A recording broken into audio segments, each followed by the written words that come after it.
Hello friends, welcome to study India.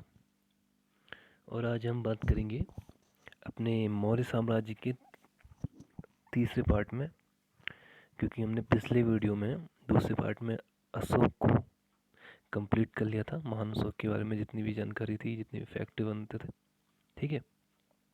तो आज हम चलते हैं सीधे मौर्य प्रशासन के बारे में, ठीक है। कैसा प्रशासन था मौर्य प्रशासन, उसकी जानकारी हम लेते हैं। चलिए, तो सबसे पहला जो पॉइंट है, सर्वप्रथम राजनीतिक एकता के इसमें दर्शन हुए, ठीक है। मौर्य जो प्रशासन है इसमें सबसे पहली बार राजनीतिक एकता के दर्शन हुए। मतलब ये जो इसमें जो राजा होता था उसमें उसमें एक यूनिटी दिखाई गई थी पॉलिटिक्स से, जो उसमें होती थी, ठीक है। सम्मान किया जाता था राजा का, कोई अभाव नहीं था एकता का, कह सकते हैं। तभी इतने सालों तक यह साम्राज्य बना रहा। प्रशासन को व्यवस्थित रूप से चलाने के लिए कौटिल्य ने राज्य के सप्तांग बताए हैं। मोस्ट इम्पोर्टेंट क्वेश्चन है कि कौटिल्य के सप्तांग के नाम आप याद रखिए। राजा, अमात्य, जनपद, दुर्ग, कोश, मित्र, सेना। ये कौटिल्य ने बताए हैं किसी भी प्रशासन को व्यवस्थित रूप से चलाने के लिए इन 7 लोगों का या संस्थान का बहुत ही बड़ा योगदान रहता है, ठीक है। अब हम देखते हैं मौर्य प्रशासन में ये क्वेश्चन आए हैं, पहले आ चुके हैं। सर्वश्रेष्ठ जो अधिकारी उसे तीर्थ कहा जाता था, ठीक है।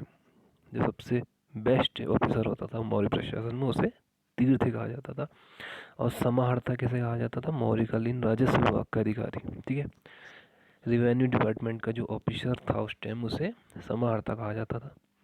सन्निघात राजकीय कोष का अधिकारी। आर्टविक जो है वन विभाग का प्रमुख अधिकारी, ठीक है, फॉरेस्ट ऑफिसर। और जो राजुक है जनपदीय न्यायालय का न्यायाधीश, जिसे डिस्ट्रिक्ट जज भी कह सकते हैं हम अगर आज के परिप्रेक्ष्य में बातें करें तो।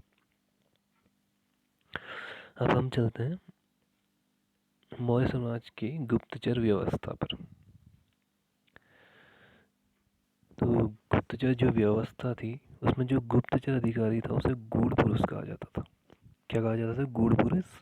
और गुप्तचर व्यवस्था में 2 टाइप के गुप्तचर होते थे, एक संस्था और एक संचार। संस्था जो है एक ही स्थान पर रहकर कार्य करने वाले जो गुप्तचर थे उन्हें संस्था कहा जाता था। और जो विभिन्न स्तर पर भ्रमण करके जो कार्य करते थे गुप्तचर, उन्हें संचार। तो संस्था और संचार क्या थे? गुप्तचर व्यवस्था के 2 तरह के गुप्तचर थे, ठीक है। और अधिकारी का नाम गूढ़ पुरुष कहा जाता था, गुप्तचर। अब हम आगे चलते हैं, प्रांतीय शासन के बारे में जानते हैं। संपूर्ण मौर्य साम्राज्य जो प्रशासन के दृष्टिकोण से 4 प्रांतों में विभक्त था। पहला, स्थानिक, जिले का प्रशासनिक अधिकारी, जिसे हम आज के परिप्रेक्ष्य में डिस्ट्रिक्ट मजिस्ट्रेट से तुलना कर सकते हैं। और गोप, गांव का प्रशासनिक अधिकारी। प्रदेष्टि, स्थानिक तथा गोप नामक अधिकारियों के कार्यों का परीक्षण करना। तो प्रदेष्टि जो था वो स्थानिक और जो गोप नामक अधिकारियों के कार्यों का परीक्षण करता था, ठीक है। रक्षण जो था पुलिस विभाग का अधिकारी, ठीक। और जो एग्रोनोमी था वो जिले का अधिकारी, ठीक है। एग्रोनोमी एक जिले का अधिकारी। अब चलते हैं आगे। अब देखते हैं न्याय व्यवस्था। न्याय व्यवस्था में 2 तरह के न्यायालय होते थे, जैसे आज भी हम देखते हैं, दीवानी और फौजदारी।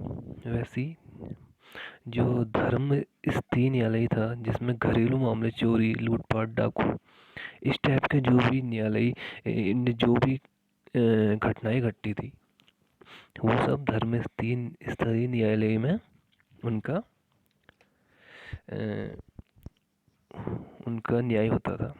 कंटेक्ट शोधन जो है, जिसे हम आज के परिप्रेक्ष्य में फौजदारी भी कह सकते हैं, ठीक है। इसके जो मुख्य विषय क्या है? लड़ाई झगड़े, आपसी विवाद, ठीक है। अब आगे चलते हैं।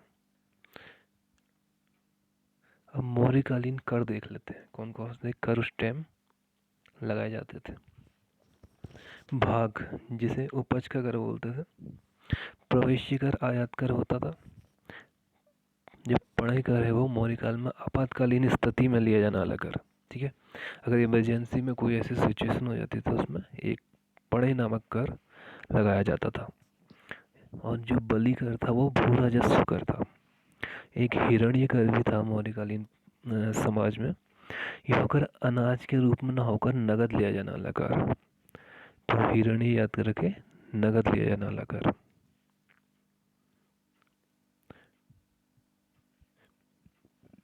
और जो अंतिम है वो विष्टि, मतलब निशुल्क श्रम और बेगार। अब मौर्यकालीन आर्थिक स्थिति देख लेते हैं। मौर्य समाज में राजस्व प्रणाली की रूपरेखा सर्वप्रथम तैयार की गई। अर्थव्यवस्था कृषि प्लस पशुपालन वाणिज्य वार्ता पर आधारित थी, ठीक है। ये सब मौर्यकालीन आर्थिक स्थिति।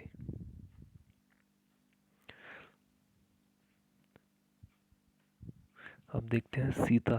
सीता क्या था? मौर्यकालीन सरकारी भूमि को सीता कहा जाता था। अब मौर्यकाल में भूमि कर का जो था, भूमि कर था वो उपज का 1/6। ये मोस्ट इम्पोर्टेंट क्वेश्चन है। और मौर्य काल में सिंचाई व्यवस्था का पर विशेष ध्यान दिया गया, ठीक है। तो फ्रेंड्स, हमने पूरा देख लिया यहाँ तक। अब हम आगे देखते हैं। जूनागढ़ अभिलेख से यह ज्ञात होता है कि चंद्रगुप्त जो मौर्य थे उनके गवर्नर पुष्यमित्र वैश्य द्वारा सौराष्ट्र सुदर्शन झील का निर्माण करवाया, ठीक है। और जूनागढ़ जो अभिलेख है वो किसका था? रुद्रदामन का। और विशुद्ध संस्कृत में लिखा गया पहला अभिलेख है जूनागढ़ अभिलेख। तो ये सारे फैक्ट याद रखें। अब मौर्यकालीन मुद्रा प्रणाली देख लेते हैं। यहाँ से भी एग्जाम में बहुत से क्वेश्चन आते हैं। तो कारसा पणिया पणिया धरण, ये तीनों नाम आप याद रखेंगे, कोई भी एग्जाम में पूछा जा सकता है। तो ये चांदी से निर्मित मुद्रा थी, ठीक है। और सुवर्ण सोने की मुद्रा। मासक जो थी तांबे का बड़ा सिक्का, काकड़ी तांबे का छोटा सिक्का। तो ये 4 तरह के मुद्रा आपको याद करने हैं। अब देखते हैं मौर्यकालीन व्यापार। व्यापार के प्रमुख अधिकारी को एग्रोनोमी कहा जाता था, ठीक है। व्यापार पूर्वी तट और पश्चिमी तट दोनों जगह से होता था। तो पूर्वी तट का जो बंदरगाह था ताम्रलिप्टी, और पश्चिमी तट के 2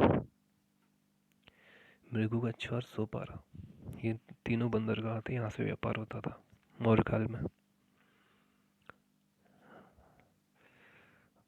जलयान निर्माण का सर्वप्रथम व्यापक स्तर पर प्रारंभ मौर्यकाल में हुआ।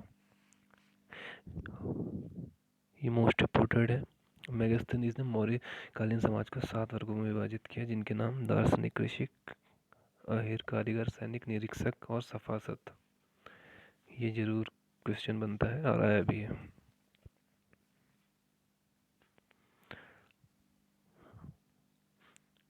और प्रवहण, ये क्या था? मौर्यकालीन सामाजिक एक उत्सव होता था।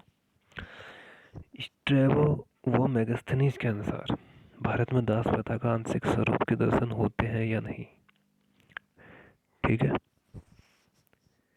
ब्रह्मदेयी भूमि क्या थी? कर मुक्त भूमि जो ब्राह्मणों को दी जाती थी। तो आज हमने मौर्यकाल को कंप्लीट कर दिया है। आज कोई भी फैक्ट छोटा नहीं है। एग्ज़ाम की दृष्टि से यह पूरी तरह से कंप्लीट हो गया। 3 भाग इसके बने। तो ज़रूर आप भारतीय इतिहास की सीरीज देखें। इससे पहले भी बहुत सारी वीडियोस मैं अपलोड कर चुका हूँ। तो मिलते हैं अगले अध्याय में, अगले वीडियो में। धन्यवाद।